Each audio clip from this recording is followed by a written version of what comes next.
সবাইকে আমাদের নতুন একটি ভিডিওতে আবার স্বাগত জানাচ্ছি। পিছনে যদিও মনে হয় না কিছু দেখা যাচ্ছে, তো আমি একটু পরে ক্যামেরার একটা অপোজিট সাইডটা দেখানো শুরু করব। এখানে আমাদের কানাডাতে ব্লিজার্ড শুরু হয়েছে, তো ব্লিজার্ডে কানাডা দেখতে কীরকম সেটা দেখাবো আজকে।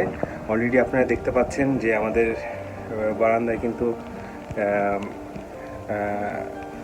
স্নো এসে জমে গেছে এবং বাইরে খুবই অনিয়মিত বাতাস, এলোমেলো বাতাস যাচ্ছে এবং তার সাথে স্নো স্টর্মের মতো হচ্ছে। স্নো স্টর্মের থেকেও ব্লিজার্ড একটু ভয়ঙ্কর হয়ে থাকে, সাথে অসংখ্য বাতাস হয়। সেই এখন নিশ্চয়ই আপনারা দেখতে পাচ্ছেন যে পিছনে যদি অ্যাঙ্গেলটা দেখেন তো দেখবেন যে আসলে এখন একটু হালকা হালকা কমে এসেছে। আসলে এই কারণে আমি বাইরে আসতে পারি, একটু আগে বাইরেও আসা যাচ্ছিল না।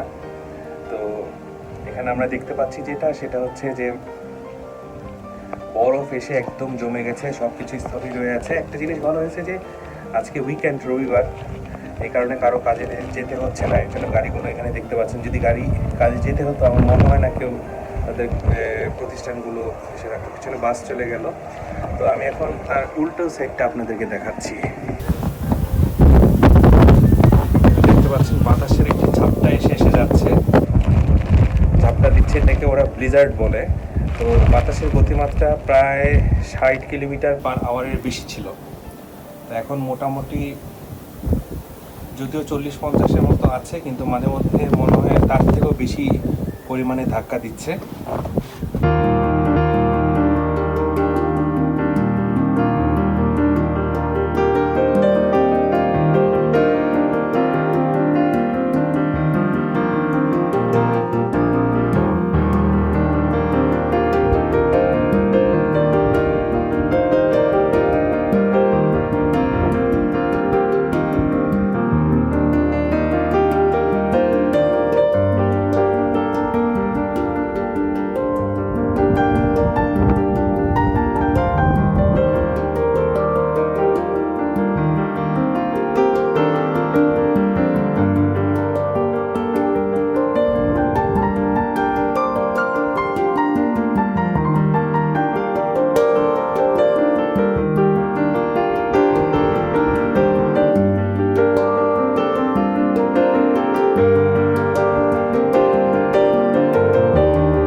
খুবই খারাপ অবস্থা সব কিছুর।